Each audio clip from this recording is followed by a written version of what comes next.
నమస్కారం metro news కి స్వాగతం ముందుగా ముఖ్యాంశాలు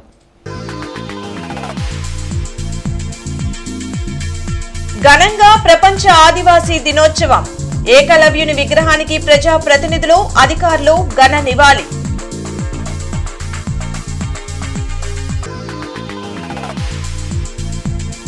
ఆదివాసీ సంక్షేమం కూటమి ప్రభుత్వ లక్ష్యం ప్రపంచ ఆదివాసీ దినోత్సవ వేడుకల్లో కేంద్ర సహాయ మంత్రి పెమ్మసాని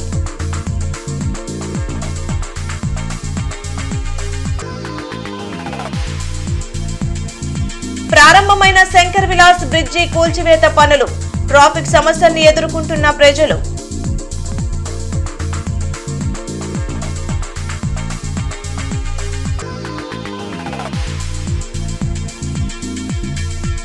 దళిత వ్యతిరేక పార్టీ వైసీపీ మండిపడ్డ ఎమ్మెల్యే బూర్ల రామాంజనేయులు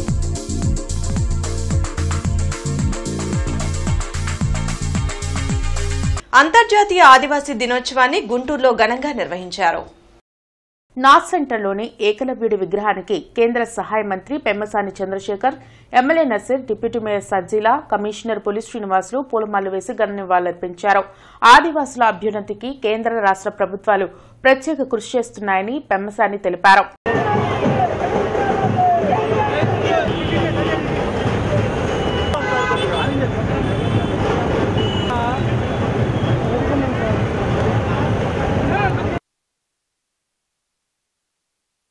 సోదరి లేని తనకు మంగళగిరి మహిళలే అక్కా చెల్లెళ్లు అని మంత్రి నారా లోకేష్ అన్నారు. ఉండవల్లిలోని తన నివాసంలో మంత్రికి మంగళగిరి మహిళలు పెద్ద ఎత్తున ర్యాకిలు కట్టారు. మంగళగిరి ఆడబిడ్డలందరికీ తాను ఎల్లప్పుడూ రుణపడి ఉంటానని లోకేష్ తెలిపారు. త్వరలోనే మరో విడత ఇళ్ల పట్టాలు అందించేందుకు ఏర్పాటు చేస్తున్నట్లు పేర్కొన్నారు. రాష్ట ఆర్థిక పరిస్థితి బాగోలేకపోయినా మంగళగిరి నియోజకవర్గ అభివృద్దికి అనేక కార్యక్రమాలు చేపట్టినట్లు మంత్రి లోకేష్ వివరించారు.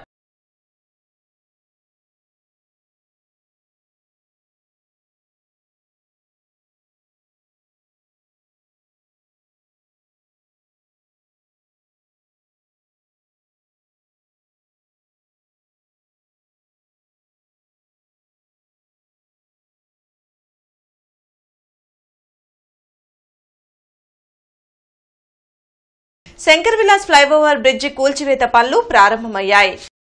ఇప్పటికే ఫ్లైఓవర్ పై నుంచి వాహనాల రాకపోకలను నిలిపివేశారు. ట్రాఫిక్ డైవర్షన్ పెట్టి అటుగా వాహనాలు వెళ్లేలా ట్రాఫిక్ పోలీసులు చర్యలు చేపట్టారు. 1958లో నిర్మించిన బ్రిడ్జ్ ఇప్పటి వరకు సేవలు అందించింది. కేంద్ర సహాయ మంత్రి పెమ్మసాని చంద్రశేఖర్ చొరవతో నూతన బ్రిడ్జ్ నిర్మాణంకు కేంద్రం నిధులు కేటాయించింది. ఇప్పటి వరకు 2 లైన్లుగా ఉన్న బ్రిడ్జిని 4 లైన్లుగా మార్చి నిర్మించనున్నారు. 18 నెలల్లో నూతన బ్రిడ్జిని నిర్మించి ప్రజలకు ఇబ్బంది లేకుండా చూస్తామని ఇప్పటికే పెమ్మసాని తెలిపారు.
పేద ప్రజల గురించి పోరాటాలు చేసేవారు ఎప్పుడూ చరిత్రలో నిలిచిపోతారని కేంద్ర సహాయ మంత్రి పెమ్మసాని చంద్రశేఖర్ అన్నారు.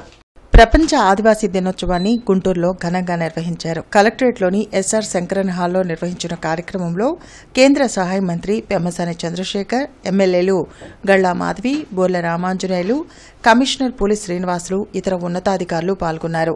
ఏకలవ్యుడు, అల్లూరి సీతారామరాజు, వెన్నెలకంటి రాఘవయ్యలను స్ఫూర్తిగా తీసుకుని ముందుకు నడవాలని పెమ్మసాని పిలుపునిచ్చారు. సీఎం చంద్రబాబు ఆదివాసీల కోసం ఎన్నికల్లో ఇచ్చిన హామీల అమలుపై దృష్టి పెట్టారని తెలిపారు. ఏకలవ్య స్కూల్స్ నిర్మాణం చేపట్టి ప్రధాని మోడీ చరిత్ర సృష్టించారని అన్నారు.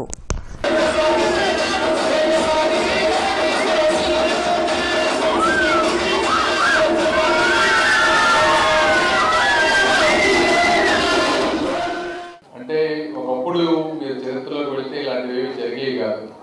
ఈరోజు ప్రత్యేకంగా ప్రభుత్వాలు, కేంద్రంలో ఉన్నటువంటి మోదీ గారు కానీ, రాష్ట్రంలో ఉన్నటువంటి తెలుగుదేశం నారా చంద్రబాబు నాయుడు గారు కానీ, పవన్ కళ్యాణ్ గారు కానీ, ఇవన్నీ ఈరోజు ఇంతమంది వచ్చి ఈరోజు ఇట్లా కూర్చొని మాట్లాడుతూ ఉన్నారు అంటే దీనిలో భావమే మీలో ఉన్నటువంటి మీకు ఏవైతే భావజాలం ఉందో ఆ భావజాలాన్ని మీకు చెప్పేటువంటి సంస్కృతి ఈరోజు చూస్తే మీరు ఈ విధంగా అన్నీ చెప్పగలుగుతున్నారు. వేదికగా ఇవన్నీ వినగలుగుతున్నాం. వీటన్నిటినీ మీరు చెప్తే 10లో 10 అవ్వకపోయినా కనీసం ఒక్కొక్క సంవత్సరం ఒక 2-3 అన్నా అయ్యే విధంగా చేయటం కోసమే ఈ ప్రభుత్వాలు ఇటువంటి మంచి కార్యక్రమాలు చేస్తా ఉన్నాయని మీరు అందరూ తెలుసుకోవాలి. బృందాన గార్డెన్స్ లోని అయ్యప్ప స్వామి దేవాలయాన్ని కార్పొరేషన్ కు సంబంధించిన భూమిలో నూతనంగా నిర్మించి తరలించనున్నారు. దేవాలయ నిర్మాణం కోసం ఎమ్మెల్యే గల్లా మాధవి, కమిషనర్ పులి శ్రీనివాసులు భూమి పూజ చేశారు. రోడ్ వైండింగ్ కు ఆలయం అడ్డంకిగా ఉంది. దీంతో కార్పొరేషన్ కు చెందిన భూమిని ఆలయంకు కేటాయించారు. కమిటీ సభ్యులు అయ్యప్ప స్వామికి నూతన ఆలయం ఏర్పాటు చేసుకునేందుకు అంగీకరించారు. త్వరితగతిన ఆలయ నిర్మాణం పూర్తి చేయాలని MLA Galla Madhavi, commissioner Puli Srinivasulu committee సభ్యులకు సూచించారు. గార్డెన్స్ లోని అయ్యప్ప స్వామి టెంపుల్ మనకి ఎప్పటి నుంచో కూడా అశేష పూజలు అందుకుంటున్న అయ్యప్ప స్వామి టెంపుల్ మరి మనకి కార్తీక మాసం రాగానే మనకి అయ్యప్ప స్వామి భక్తులతో కోలాహలంగా నిండిపోతున్న ప్రాంతం అది. అయితే ఈరోజు ఆ గుడిని షిఫ్టింగ్ కోసం అని చెప్పి కాస్త విశాలంగా దాన్ని ఏర్పాటు చేసుకొని భక్తులందరికీ అందుబాటులో తెచ్చే ప్రయత్నానికి కమిటీ వారందరూ కూడా ఒక ప్లేస్ని కోరడం జరిగింది. అది కమిషనర్ గారి దృష్టికి మేము లెటర్ రూపంలో తీసుకెళ్ళినప్పుడు ఆయన ఒక మంచి ప్లేస్ని ఇక్కడ కేటాయించడం జరిగింది. కాబట్టి ఈరోజు అక్కడి నుంచి ఇక్కడికి గుడి షిఫ్ట్ చేసే శంకుస్థాపన కార్యక్రమానికి మేమందరం ఇచ్చేసాం. కమిటీ అందరూ కలిసి ఏర్పాటు చేసుకొని ఈ గుడిని మరీ పునర్వైభవం తీసుకొచ్చి చక్కగా దీన్ని నిర్మాణం చేసే ప్రయత్నం చేస్తాం. ఎందుకంటే ఇప్పుడు మనకి రోడ్డు మధ్యలో ఇప్పుడు ఎగ్జిస్టింగ్ టెంపుల్ ఉంది. తద్వారా ట్రాఫిక్ చాలా కంజెస్టెడ్గా ఉంటుంది కాబట్టి, ఇబ్బందిగా ఉంటుంది కాబట్టి దాన్ని దృష్టిలో పెట్టుకొని మరి అందరి యొక్క ఆమోదంతో ఈరోజు ఇక్కడ నిరుపయోగం ఉన్న కొంత జిఎంసీకి సంబంధించినటువంటి స్థలాన్ని ఆ గుడికి కేటాయించాము. అట్లనే త్వరితగతిన ఈ నూతన గుడిని నిర్మాణం చేసుకొని ఆ పాత గుడిని ఇక్కడికి షిఫ్ట్ చేసుకుంటే మరి ట్రాఫిక్ ఇబ్బంది లేకుండా ఉంటుందని ఆ కమిటీ వారిని కూడా కోరటం జరిగింది. వైఎస్ఆర్ కాంగ్రెస్ పార్టీ దళిత వ్యతిరేక పార్టీ అని మరోసారి రుజువైందని ఎమ్మెల్యే బూర్ల రామాంజనేయులు అన్నారు. మంగళగిరిలోని టీడీపీ కేంద్ర కార్యాలయంలో ఎమ్మెల్యే బోర్ల రామాంజనేయులు మీడియాతో మాట్లాడారు. ఏపీలో దళితులపై జరుగుతున్న దాడులు, వారి పట్ల వైసీపీ వ్యవహరిస్తున్న తీరును రామాంజనేయులు ఖండించారు. దళితుల కోసం ఉద్దేశించిన 27 పథకాలను రద్దు చేయడంతో పాటు ఎస్సీ సప్లాన్ నిధులను దారి మళ్లించిన ఘనత మాజీ సీఎం జగన్దని మండిపడ్డారు. దళితుల పట్ల వైఎస్సార్ కాంగ్రెస్ పార్టీ నిరంకుశత్వానికి వ్యతిరేకంగా పోరాటాలు చేసే పరిస్థితి ఏర్పడిందని రామాంజనేయులు తెలిపారు. గతంలో పరిపాలన ఉన్నప్పుడు 2019-24 మధ్యన దళితుల పట్ల, దళితుల మీద ఎట్లా దాడులు చేశారో మనం కళ్ళారా చూశారు. మాస్క్ అడిగిన పాపానికి డాక్టర్ సుధాకరన్ గారిని హింసించారు. మాస్క్ పెట్టుకోలేదని కిరణ్ అనేటువంటి దళిత అబ్బాయిని పోలీసులు వెంటాడి పోలీసుల చేత అతనికి చిత్రహింసలు చేసి అతను చనిపోయేటట్టు చేశారు. ఇసుక ధరను ప్రశ్నిస్తే వరప్రసాద్ని గుండె కొట్టించారు. అదేవిధంగా లిక్కర్ ధరల గురించి మాట్లాడితే ఓం ప్రతాప్ని చిత్రహింసలు పెట్టి చంపేశారు. ఈ రకంగా చెప్పాలంటే వైసీపీ పాలనలోనూ దళితులపై దాడులు జరిగాయి. ఇప్పుడు అసలు ప్రతిపక్ష హోదా లేనప్పటికి కూడా వారికి ఎంత కండకావరం ఉంటే దళితుల పట్ల ఇంత విచక్షణ రహితంగా దాడులు జరుపుతారు? శంకర్ విలాస్ నూతన బ్రిడ్జి నిర్మాణం కోసం పాత బ్రిడ్జి కూల్చివేత పనులు శరవేగంగా కొనసాగుతున్నాయి. ఆర్ఓబీ నిర్మాణం విషయంలో కేంద్ర సహాయ మంత్రి పెమ్మసాని చంద్రశేఖర్ మొండి వైఖరితో ముందుకు వెళ్తున్నారని better Shankar Vilas bridge JAC విమర్శించింది. గుంటూరులో better Shankar Vilas bridge JAC నేతలు భారవి, కమలాకర్ మీడియాతో మాట్లాడారు. నూతన ఫ్లైఓవర్ నిర్మాణానికి ముందే సర్వీస్ రోడ్ నిర్మించాలని కోర్టు ఆదేశించిందని, జడ్జిమెంటును పాటించకుండా నిర్మాణ పనులు ఎలా చేపడతారని ప్రశ్నించారు. తాము శంకర్ విలాస్ బ్రిడ్జి నిర్మాణానికి వ్యతిరేకం కాదని, ప్రజలకు ఇబ్బంది లేకుండా ముందస్తు చర్యలు తీసుకోవాల్సిన బాధ్యత అధికారులు, ప్రజాప్రతినిధులపై ఉందని చెప్పారు. బ్రిడ్జి కూల్చివేత పనులు ప్రారంభించిన మొదటి రోజే ప్రజలు ట్రాఫిక్ సమస్యలతో ఇబ్బందులు పడుతున్నారని అన్నారు. న్యాయస్థానానికి ఇచ్చిన అఫిడవిట్కు వ్యతిరేకంగా పనులు జరుగుతున్నాయని, మరోసారి హైకోర్టు దృష్టికి ఈ విషయాన్ని తీసుకువెళ్తామని భారవి తెలిపారు. రోడ్డు వెడల్పు సంబంధించినవి అటువైపు హాస్పిటల్స్ ఉన్నాయి, government hospital, Saint Joseph hospital, colleges, ఇటువైపు ప్రజలు రవాణాకు సంబంధించినటువంటిది. బ్రిడ్జి నిజంగా మీరు కూల్చేస్తే మీరు చేసినటువంటి ప్రకటన ప్రకారం అందరికీ తీవ్రమైనటువంటి ఆటంకం కలుగుతుంది. కాబట్టి రోడ్డు వైడనింగ్ ఆ పనులు పూర్తి చేసిన తర్వాత మీ నిర్మాణ సామాగ్రి, మీ ఇతర సామాగ్రి ఏదైతే బ్రిడ్జి నిర్మాణంలో ఉపయోగిస్తారో దానికి కావాల్సినటువంటి వెసులుబాటు చూసుకుని ప్రజలందరికీ కనీసం 12 అడుగుల రోడ్డు అటువైపు ఇటువైపు ఉంచి ప్రజా రవాణానికి ఇబ్బంది లేకుండా చేస్తామని చెప్పి మేము వాదించిన తర్వాత గవర్నమెంట్ అధికారులు స్వయంగా హైకోర్టులో అఫిడవిట్ రూపంలో మొన్న ఇవ్వటం జరిగింది. మరి వాళ్ళు ఏం జరిగింది 2 రోజుల్లో దాన్ని చూసిన తర్వాతే, అంటే న్యాయస్థానాన్ని కూడా తప్పు పట్టించి ఒక వాదనని అఫీషియల్గా స్టేట్మెంట్ న్యాయస్థానంలో ఇచ్చిన తర్వాత కూడా 3 రోజుల్లోనే శంకర్ విలాస్ బ్రిడ్జి పగలగొట్టడానికి వాళ్ళ పొద్దు నుంచి ముందుకెళ్ళిపోయినటువంటి పరిస్థితి మనందరం చూస్తున్నాం. ఇది ప్రజల ప్రభుత్వం, మంచి ప్రభుత్వం, తొలి అడుగు, ముందడుగు అని చెప్పి మీరు చేస్తున్నటువంటి ప్రచారం ఇవాళ ప్రజాస్వామ్యం అపహాస్యం అయిపోయిందని చెప్పి చాలా స్పష్టంగా అర్థమవుతోంది. మరి కోర్టులో స్టేటస్ కో ఆర్డర్ వెకేట్ అయిపోతుందని ముందే అధికారులకి కానీ ప్రజాప్రతినిధులకు కానీ ఎలా తెలిసింది? ఏ ధైర్యంతో 9వ తారీఖు బ్రిడ్జి పడేస్తామని ప్రకటన ఇచ్చారో మాకైతే తెలియదు. ఇందాక మా కన్వీనర్ గారు చెప్పినట్టుగా మేము కోర్టు ఆర్డర్లని గౌరవించేవాళ్ళం. కోర్టులో వ్యవహారం నడుస్తూ ఉండగా ప్రజల్లోకి ఇది తీసుకురావటం, మాట్లాడటం సరైన పద్ధతి కాదని మేము మాట్లాడలేదు. 6వ తారీఖు ఈ ఆర్డర్ వచ్చిన తర్వాత 6వ తారీఖు 18వ తారీఖు నుంచి 6వ తారీఖు దాకానే గుంటలు తీయటం కానీ, పిల్లర్స్ వేయటం కానీ, దాన్ని కట్టుబడి చేయటం కానీ ఇవన్నీ స్టేటస్ కో ఆర్డర్లో ఉండగానే జరిగిన పనులు. అయితే మేము కూడా ప్రజల్ని యథావిధిగా ఎక్కడిదక్కడ ఆపేయమంటే అందరూ ఇబ్బంది పడతారని కనీసం తీసిన గుంటలు పూడుస్తున్నారు అనే ఉద్దేశంతో దాని మీద ఎక్కువగా ప్రెషర్ పెట్టలేదు. బ్రాహ్మణుల సమస్యల పరిష్కారం కోసం రాష్ట్ర వ్యాప్తంగా బ్రాహ్మణ జాగృతి యాత్ర ప్రారంభమైంది. గుంటూరులో ఈ యాత్ర ప్రారంభోత్సవ కార్యక్రమం నిర్వహించారు. తెనాలి తహసీల్దార్ గోపాలకృష్ణ ముఖ్య అతిథిగా హాజరై యాత్రను ప్రారంభించారు. బ్రాహ్మణులు అన్ని రంగాల్లో చైతన్యం కావాలని సూచించారు. ఇందుకోసం ప్రత్యేకంగా జాగృతి యాత్ర చేపట్టడం ఆనందంగా ఉందని చెప్పారు. బ్రాహ్మణ సామాజిక వర్గ సమస్యల పరిష్కారం కోసం ఈ యాత్ర రాష్ట్ర వ్యాప్తంగా కొనసాగుతుందని బ్రాహ్మణ సేవా సమాఖ్య రాష్ట్ర అధ్యక్షులు తాడేపల్లి విజయకృష్ణ తెలిపారు. కొన్ని రాజకీయ శక్తుల కారణంగా ఇలాంటి కార్యక్రమాలకు బ్రాహ్మణులు దూరంగా ఉండడం బాధాకరమని అన్నారు. అయినప్పటికీ రాష్ట్ర వ్యాప్తంగా బ్రాహ్మణ జాగృతి యాత్రను విజయవంతంగా పూర్తి చేస్తామని ఆయన వెల్లడించారు. ఒక్కటే గుర్తుపెట్టుకోండి, రాజకీయ నాయకులకు హెచ్చరిస్తున్నా, ఎటువంటి పరిస్థితుల్లో నెక్స్ట్ వచ్చే ఎన్నికలకి బ్రాహ్మణ ఆగ్రహం ఎదుగుతుంది. మీకు ఒక తాటి మీదకి రావడం తథ్యం. ప్రతి ఇంటికి వెళ్తాం, వాళ్ళ అవసరాలు చూస్తాం, ఖచ్చితంగా వాళ్ళు ఆదుకుంటాం. అన్ని శాఖలు మా దాంట్లోనే ఉంటాయి, కమిటీ కిందే. ఖచ్చితంగా దీనికి ఎన్ని అనేది బ్రాహ్మణ జాతిని దూరం పెడితే ఏమవుతుంది అనేది ఆగ్రహం చూపించి తీరుతాం. ఈ రోజున ఒక మీటింగ్ అడ్డుకోవచ్చు, రాకుండా జనాలను భయపెట్టచ్చు మా బ్రాహ్మణుల్ని. ఎందుకంటే వాళ్ళ భయం ఎక్కువ కాబట్టి ఏమవుతుందో మనకి అనే భయంతో చాలామంది ఆగారు. నాకు తెలుసది. నేను గతంలో మీడియా సమావేశం ఎక్కడ పెట్టినా కూడా పుట్టలుగా వచ్చేవాళ్ళు. దయచేసి బ్రాహ్మణ సోదరులారా కూడా గుర్తుపడండి, మనకి పార్టీలతో సంబంధం లేదు, శాఖలతో సంబంధం లేదు. కేవలం బ్రాహ్మణ అంటే ముందుంటా. మీ ముందు అర్ధరాత్రి పిలిచిన వస్తా, ఏ అవసరం వచ్చినా ఏ ఇబ్బంది వచ్చినా. శ్రావణ మాసం సందర్భంగా గోరంట్ల వెంకటేశ్వర స్వామి దేవాలయంలో జి రాజకుమారి ఆధ్వర్యంలో మహిళలందరూ కలిసి అమ్మవారికి 8వ సారె మహోత్సవం అత్యంత వైభవంగా నిర్వహించారు. ఈ సందర్భంగా రాజకుమారి మాట్లాడుతూ ఈ మాసంలో మహిళలు తమ భర్త కుటుంబ సభ్యుల క్షేమం కోసం వరలక్ష్మీదేవిని పూజిస్తారు. ఈ పూజల్లో భాగంగా సారె అనే కానుకలను అమ్మవారికి సమర్పిస్తారని తెలిపారు.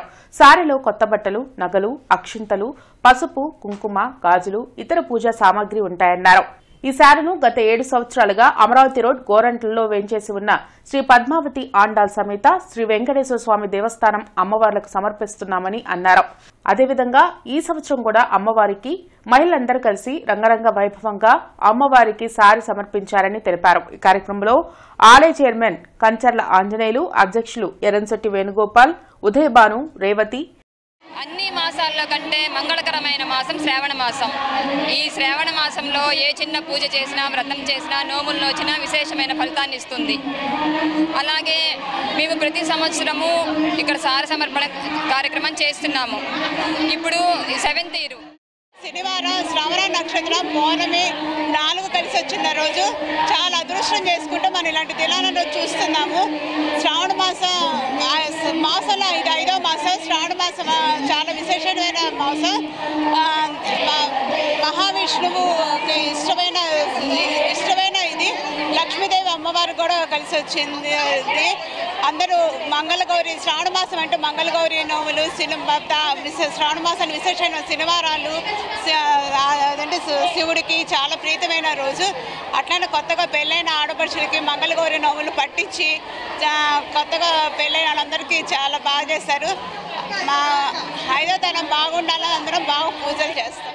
శ్రీ వాసవి కన్యకా పరమేశ్వరి దేవస్థానంలో వైశ్య పీఠాధీశ్వర్లు వామనాశ్రమ మహాస్వామీజీ బ్రాహ్మణ చైతన్య వేదిక రాష్ట్ర అధ్యక్షులు సిరిపురపు శర్మను దుశ్శాల్వాతో సత్కరించి మహా ఆశీర్వాదం అందజేశారు. శ్రీ విశ్వవాసునామ సంవత్సర 22వ చాతుర్మాస్య వ్రతం సందర్భంగా శ్రీ వాసవి కన్యకా పరమేశ్వరి దేవస్థానంలో చతుర్మాస దీక్ష సందర్భంగా దేవాలయానికి ఆయన విచ్చేశారు.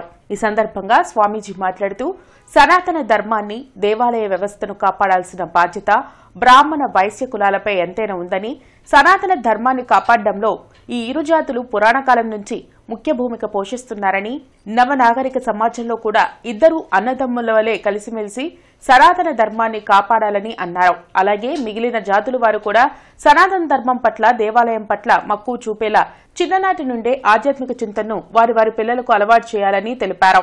కార్యక్రమంలో ఆలయ చైర్మన్ నిడమానూరు సురేష్, రవి, బొడ్డుపల్లి శ్రీనివాస్ తదితరులు పాల్గొన్నారు. అనుపాలెం సొసైటీ చైర్మన్ గా తోట నర్సయ్య ప్రమాణ స్వీకార కార్యక్రమంలో నర్సరావుపేట ఎంపీ లావు శ్రీకృష్ణదేవరాయలు, సత్తెనపల్లి ఎమ్మెల్యే కన్నా లక్ష్మీనారాయణ పాల్గొన్నారు. చైర్మన్ తో పాటుగా కార్యవర్గ సభ్యులచే ప్రమాణ స్వీకారం చేయించారు. ఈ సందర్భంగా వారు మాట్లాడుతూ రైతులకు స్వల్పకాలిక, దీర్ఘకాలిక రుణాలు అందించి వారి ఆర్థిక ప్రగతికి కృషి చేయాలని సూచించారు.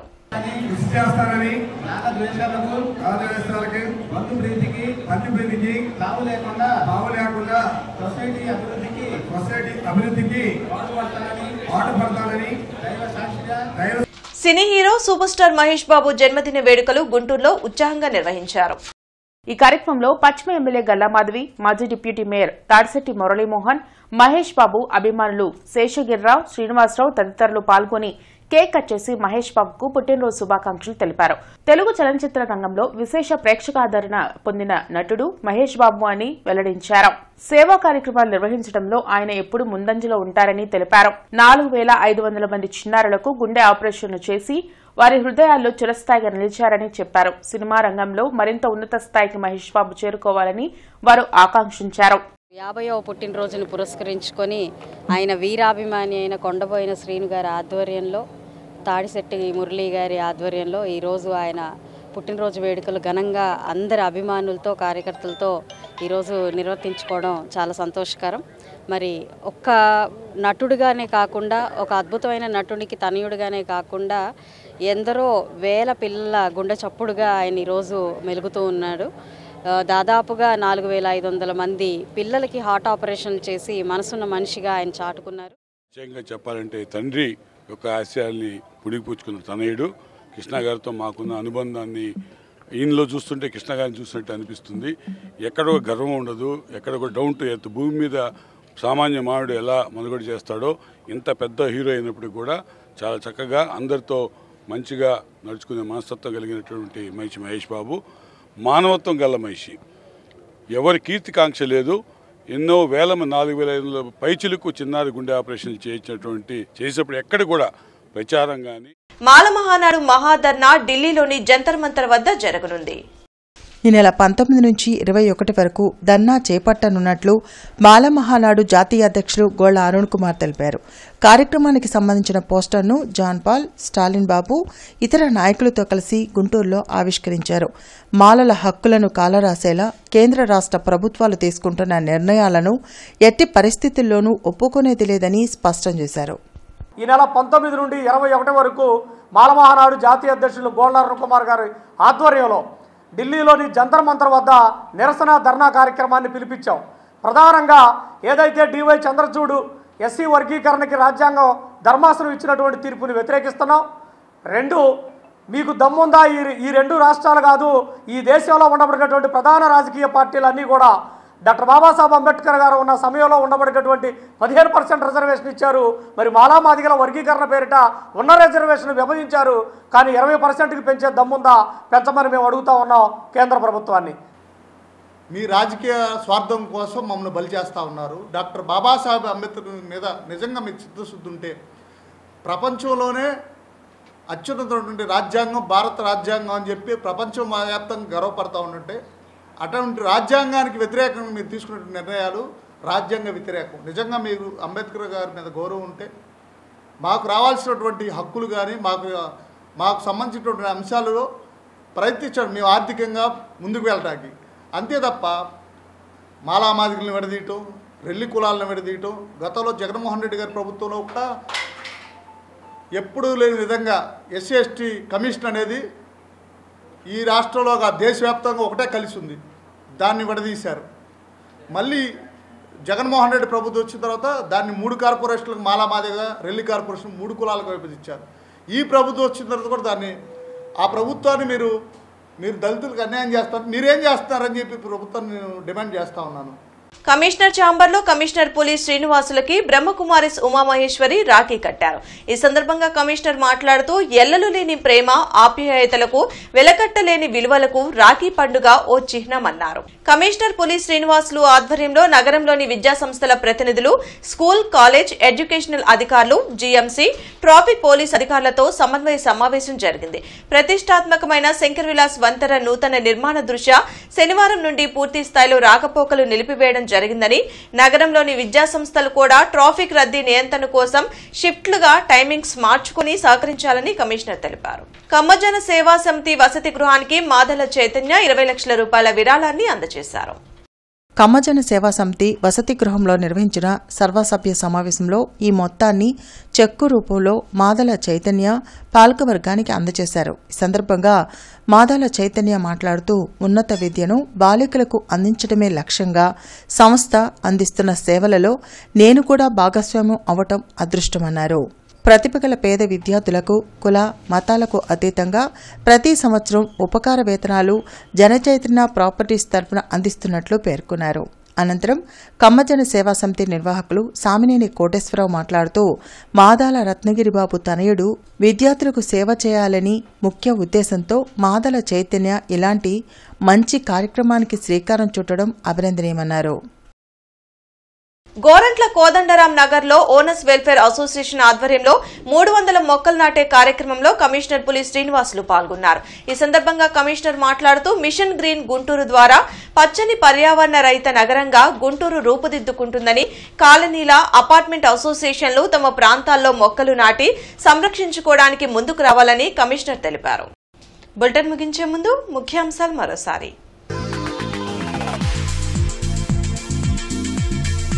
ఘనంగా ప్రపంచ ఆదివాసీ దినోత్సవం. ఏకలవ్యుని విగ్రహానికి ప్రజాప్రతినిధులు, అధికారులు ఘన నివాళి.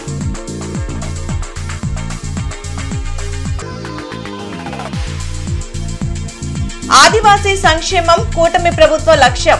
ప్రపంచ ఆదివాసీ దినోత్సవ వేడుకల్లో కేంద్ర సహాయ మంత్రి పెమ్మసాని.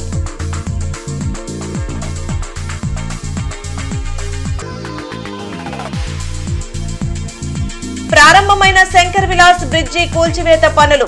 ట్రాఫిక్ సమస్యల్ని ఎదుర్కొంటున్న ప్రజలు.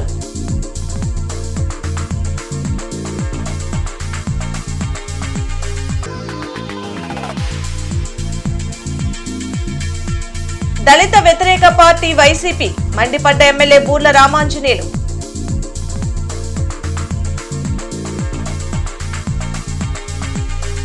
ఈ వార్తలు ఇంతటితో సమాప్తం. నమస్కారం.